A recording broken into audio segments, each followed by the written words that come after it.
नमस्कार, प्रणाम। प्रभु प्राणनाथ दर्शन नरवेरी हिंद के श्री महाराज छत्रसाल के चरणों में नमन। छत्रसाल महाबली करियो बलि बलि।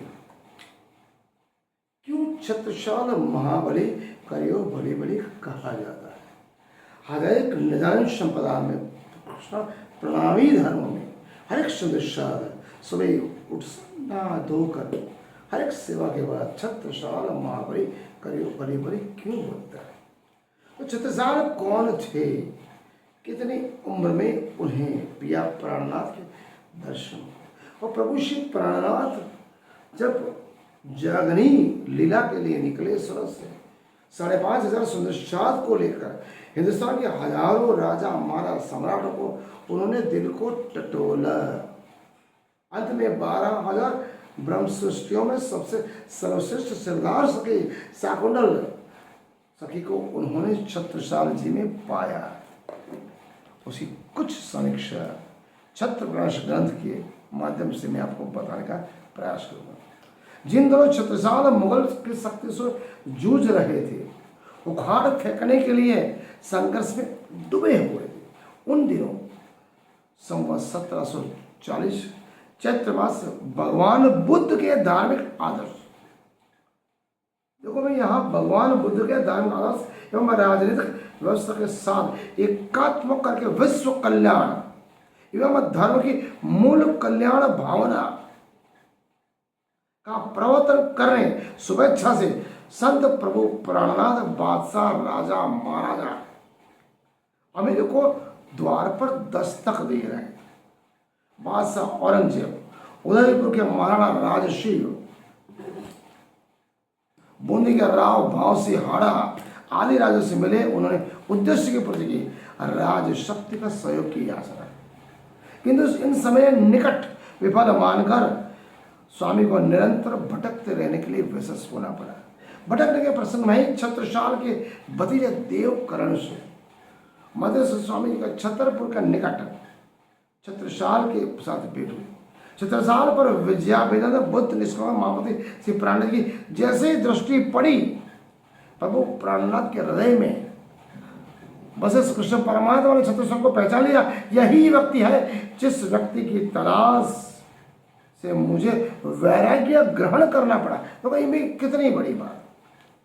तब बोले श्रीराज जी प्राणनाथ, देखिए राणा पातशाह सब पर जो कछु करने अंकुर की सो इत छत्रसाल देखिए। हम पिया प्राणनाथ को भटकना पड़ा छत्रसाल के लिए, छत्रसाल के लिए।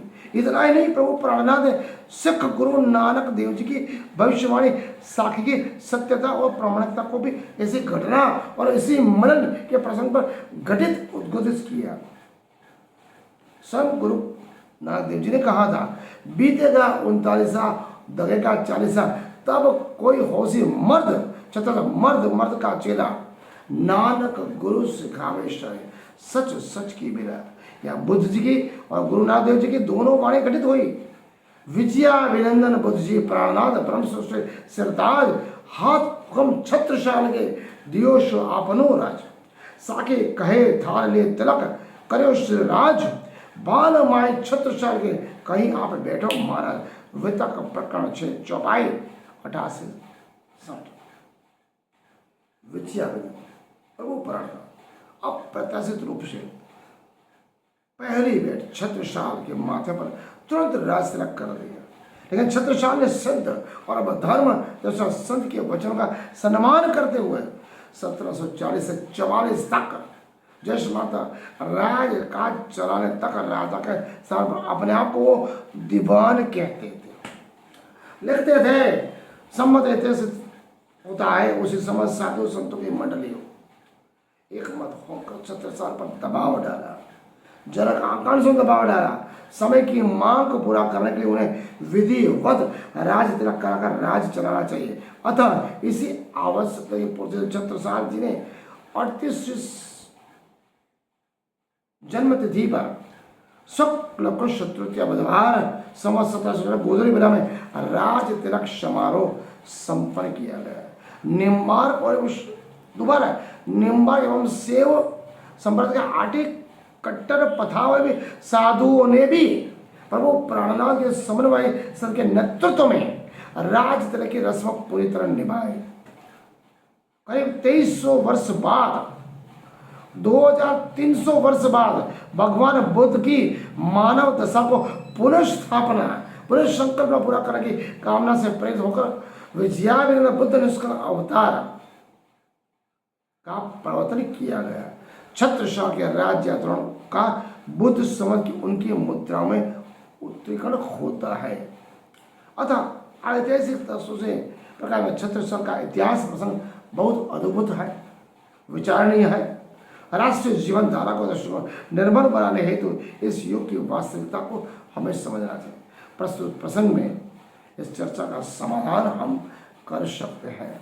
कहने का तात्पर्य प्रभु प्राणनाथ ने प्रथम मुलाकात में ही पहचान लिया था, यही वो सरदार सखी है जो बुद्ध के आदर्शों, सिद्धांतों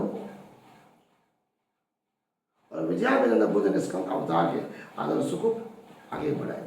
नमस्कार, प्रणाम, मनन करें एवं चिंतन करें।